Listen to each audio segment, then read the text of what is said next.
look at me. Look at what I did. I must be special. Right? Or he doesn't say, yeah, I know you don't really believe it, but let me tell you how it works. The magician can tell you how the illusion is created. Nothing of that.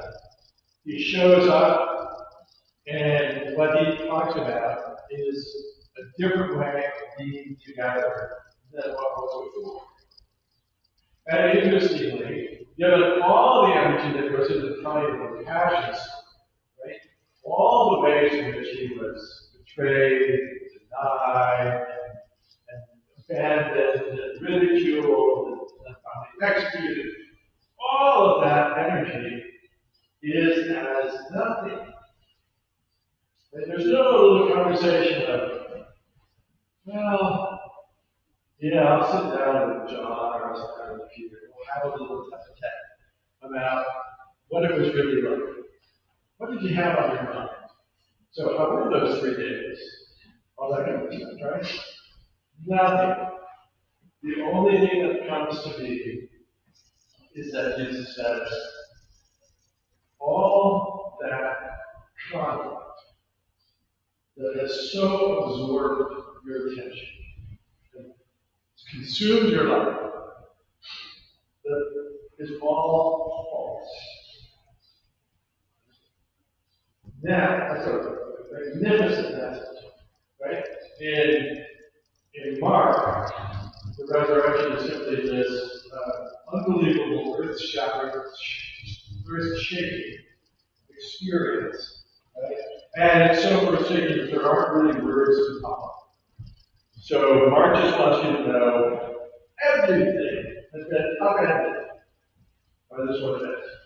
Boom. Right? Then you have Matthew. And Matthew basically says, yeah, you know that whole covenant thing that separated you, the Jews, from everybody else, and it was such a point of difficulty and so on. Well, now, as we said today, we're in the period of the new covenant. The old covenant is passed away, and that the new covenant is something that includes who? How many of you know Matthew? Includes everybody. Go into all the world, declaring this, right? At every turn, this is a universal proclamation of the peace that God is bringing to us. That is, to give us a way out of the conflict that we have. And the way to do that, by the way, is to really understand what it means to hold gladness in your heart about everything. Because the resurrection is the restoration and the redemption of everything from creation on, Alpha and Omega. So, I said to the earlier congregation at 8 o'clock, with early risers, there's a fantastic line from Thomas Cranmer in the prayer book in the Eucharistic service that we use in that service, where Cranmer says that there's only one sacrifice, only one, that we're asked to make as Christians. So one, put that in your mind, one. Everything else goes away. And that sacrifice, Cranmer said, is praise and thanksgiving. The only thing we are called to do as Christians is to offer praise and thanksgiving. Now, as many very eloquently noted this morning, there are times when that is deeply challenging, if not seemingly impossible. Right? That's why Cranmer called it a sacrifice. Because what makes it impossible is holding to our own situation, or being stuck for every good reason in our own situation in such a way that gladness and praise and thanksgiving is not our first response. Right? There's nothing worse than what I call false praise and thanksgiving. has to be a crazy thanksgiving that reflects the seriousness of the world. It's not flippant, right? But it's something that comes from the deep faith that what happened at the cross with Jesus and the resurrection is truly transformative of all. Right? Then we have this opportunity, if you are glad. It's the beauty of the Matthew text, by the way, because you'll remember if you were there. What does Jesus say to his disciples immediately upon being raised from the dead? He says, "Hey, hello." That's it. Hey, I just want to say good morning. Kind of, how are you? Right? The good morning often has this sort of sense of nice to see you. Right? Think of the common ways to do this. Good morning. What about us? How are you? Right? And generally, that's a nicety, right? No matter what's happening to you, okay. Just launch into some great big tragedy. But you have this little banner, and then you get the possibility of exploring a little further about what's actually going on in your life. Right? But when it comes with good morning, how are you, and so on, that's not just nicety. That's setting the stage for true communication to happen. Because if I come up to you in the sort of method that's becoming common now, and the first thing I do is take note of some difference between me and you that is offensive or difficult or nasty, how far are we going to get? We're not going to get it. Right? We're going to descend immediately into a whole series of miscommunications that then push us further apart. And I find it so frustrating that often with good intentions, we are proliferating all of these differences in such a way that none of us can talk to any of us anymore. Right? Because the only way that you can talk to me without offending me is to talk to me exactly as I would talk to you. You have to be me in order for me to like you. That's kind of narcissism. It's a slope. And so the gospel is very carefully, very cleverly gives us this great hope, which is post-resurrection, in the midst of all of this, there's now this kind of how dare you have done that to me. Forget, all of the microaggressions that we just get obsessed about. I mean, microaggressions, the whole story of passion is macro-aggressiveness at the extreme. And at the end of that, the only word that God gives us is, hey, well, good to see you. Let's have some fish. This is life. Enjoy. Know this gladness. Right? Now, here's the thing that's just crushing to me, which is that very early on, there was a great message for about 10 minutes, and then very quickly, the people in the church started to revert to all of the things that they had to follow and keep and do in order to get God's favor. Right? Early on, historically, as soon as Jesus had ascended and the disciples were left, right? What did they do immediately? Because they broke into the divisiveness of, do we leave Judaism behind, or do we retain them? Right? I think it was open warfare for a while between them. Right? Bickering and nastiness and going different places to set up their church over against this church. And what was lost in the midst of all of this is peace, is reading, is gladness, right? It was as if that really didn't have enough gravity and weight to move people to be different. And we are living in a very long shadow. So, I grew up in the Midwest. As a kid, how many of you know Pascal's wager? Yeah. What's Pascal's wager?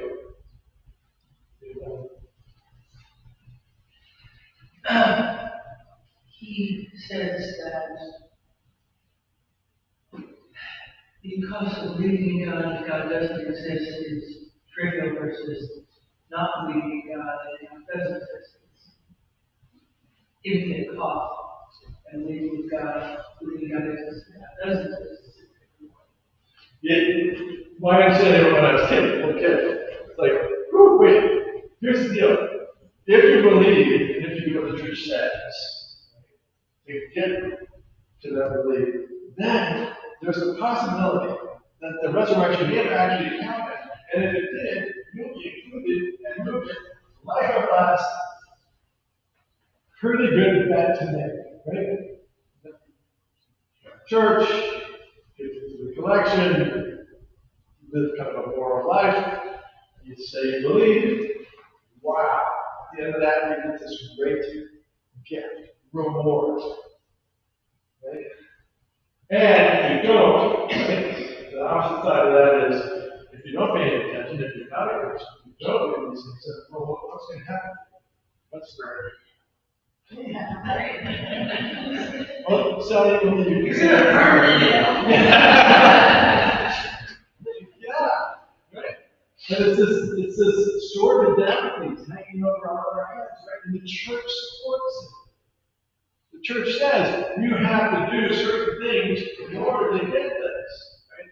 This is the church model, what a lot of people believe. And I have to listen to it incessantly. And it's so weird, right? Because people just assume that I'm coming, it's like, well, first of all, I go to Julie's house for dinner. It's such a downer for everybody else because they have to watch what they have to say.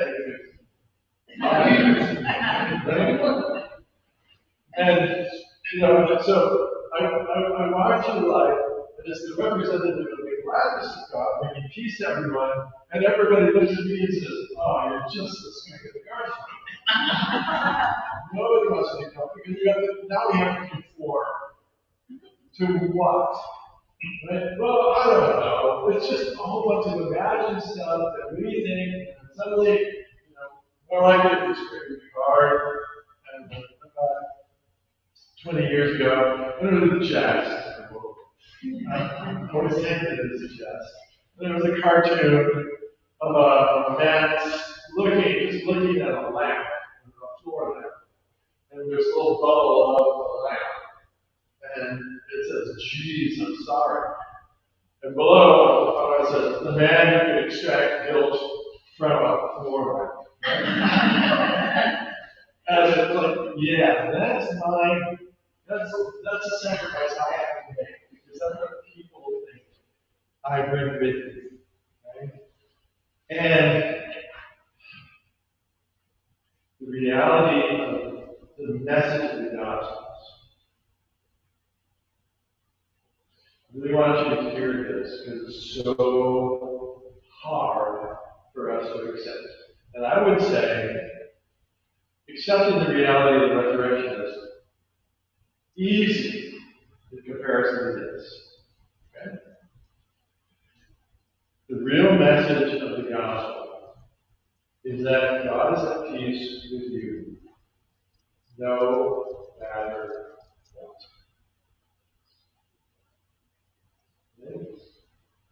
And that nothing can get in the way of God keeping communion with you. And that all these things have been put into place for centuries. I'm not doing this, and not doing that, and this discipline and so on and so forth. That can be helpful, but it's not necessary. And the problem we have is that if you make it necessary, it gives you power. And power is what we think runs the world. So, institutions like the church decide it's better to have the power and to hold this over people than it is to proclaim with abandon, the gladness that comes with the post-resurrection spirit. And I want to say over and over and over that imagine if the church could shake loose all of the caricatures that have been built out over centuries. Right?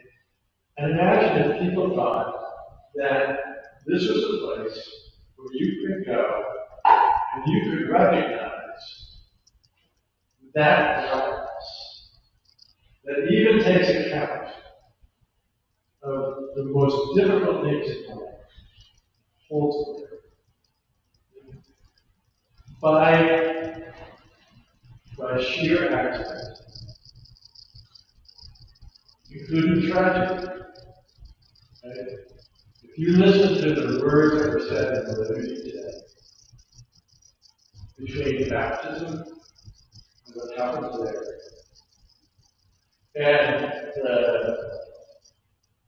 acknowledgement of the real evil that can befall us, and you put all of that together into the mix of what is said and done, it is a remarkable, vibrant, inexhaustible declaration of gladness, which we then bow down and bury with a whole lot of other stuff. And I think it's absolutely vital for the life of the church if we're going to be the vibrant church to come. We have to be very clear about all the things that we want to unload. We have to be very clear about the idea that the first word from us should always be good morning. How are you? Peace be with you. Right? Because when we get that far, without immediately falling back into all the sectarianism that we're so used to, then we have a real opportunity to be agents of peace. It takes that. But I'm very aware that it's an incredible challenge. Because there will always be something. This is what makes it so hard. There is always something that seems absolutely, like metaphysically, for all being, absolute, inexplicable, or unforgivable. You're all thinking about it. I'm walking down the sidewalk, passing the Krishna this morning, crucified, baptism, and so on. And he walks up to me and takes my hand and says, right? And he said, so what did the Jews do to make God so angry that he killed 6 million? Okay, that's a very difficult question. First thing I want to say is, I don't think it was God that killed him. I don't think it was God's anger that killed him. To get that clear, right? But we start importing all of these ways in which we can't believe the gladness that comes. And then we start to do this. in the weeds. So I'm going to open it up for any questions, because I think it's important. But if you try to hold to that gladness,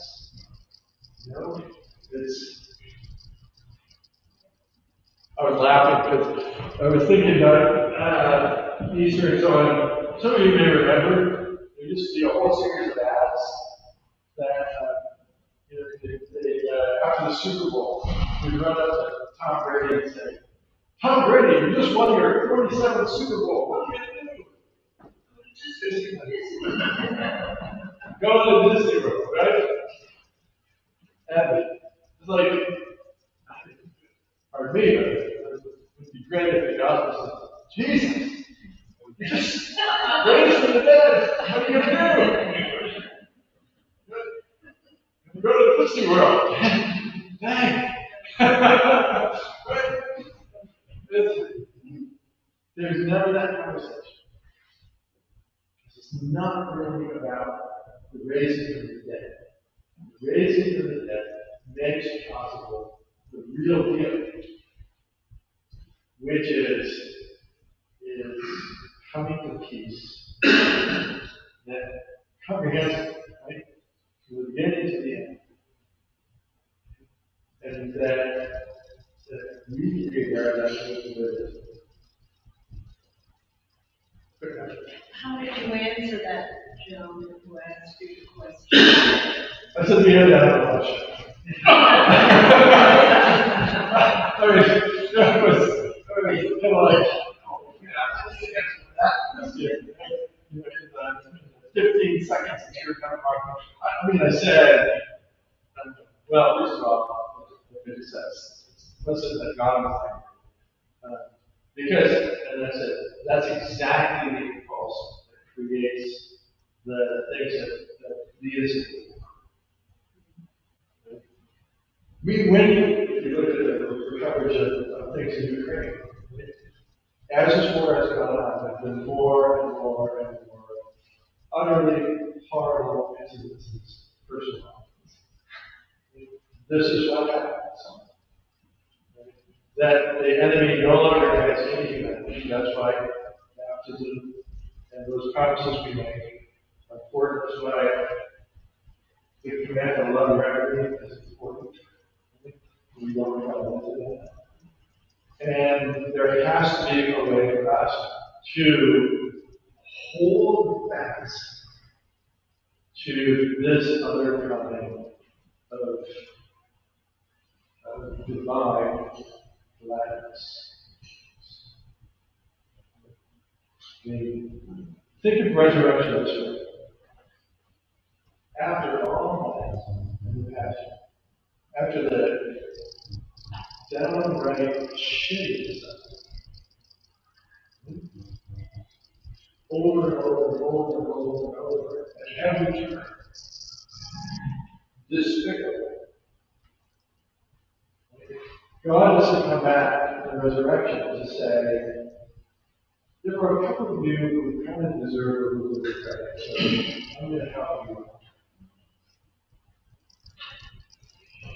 God basically, by the resurrection, makes the announcement, no matter what you do, you cannot squelch my gladness.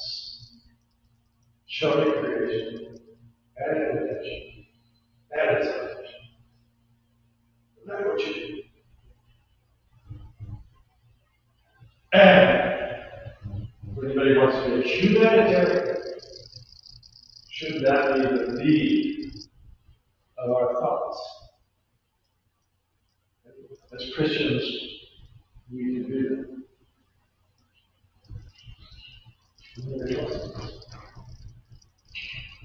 I have a really quick nerdy post-seminary liturgical comment, which is just, I think often in the service, we sort of, the post-communion prayer, we just get through it because then the service is over, and by that point, people are ready to leave. And the word gladness is one of the key features of it. We ask God to send us out into the world in peace and grant us strength and courage to love and serve you with gladness to sing on this part. And I just think, that's the way we end our service, and thanks be to God, so. And that baptismal, the 11 week old babies are today, right? And joy, wonder, and all yours. And, how represents that? Nice. Not serious. The world is ugly. Boom. So the world is ugly. I'm going to carve out some little piece that's actually beautiful, away from all the other people who are really nice. Well, yeah, that's a strategy. It's a survival strategy. It's not a Christian. And the world is so much easier to live in when you can afford that gladness. And you can look at something who's very different than you and locate something really, right? That the heart of God is glad for her. The heart of God is glad for me.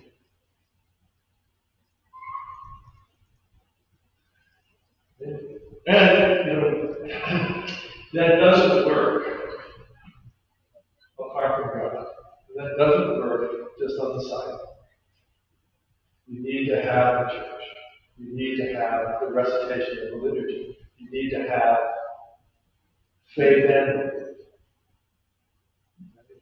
Because it's revealed in a very distinct story. How sad, by the way, I don't know if any of you saw all of the fighting around the Church of the Holy Sepulchre in Jerusalem between every Christian sects. It's like, wait, this is my time. Why are you preaching on my time? Well, this is my season. Well, you don't really believe. I mean, we were the first ones. It's like, right there is how we don't understand our forgiveness. Yes. Grudge God, you what? And you can say all day long, oh, that's just, it's amazing. It makes me feel so good about so much, so that I can do more of it. And they're incredible people. It's an amazing congregation. Everybody, except for a few marching on the sidewalk. But for the most part,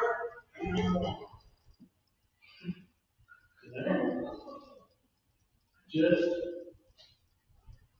check.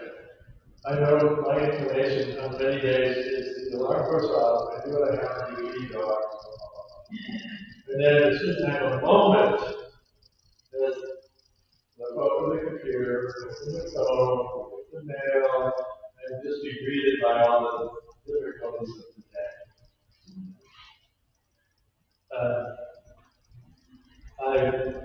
I decided weeks ago, not to do that.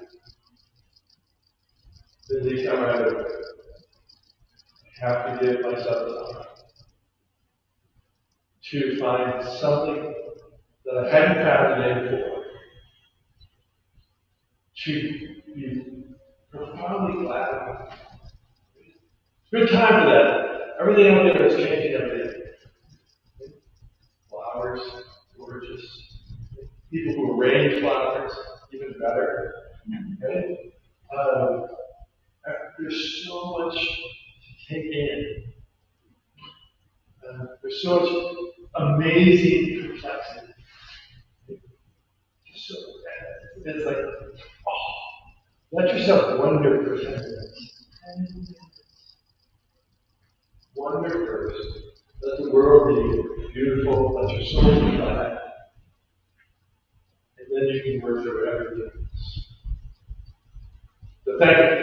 Thank you. I just wanted to let you know that I absolutely love your prayers. I think that Good.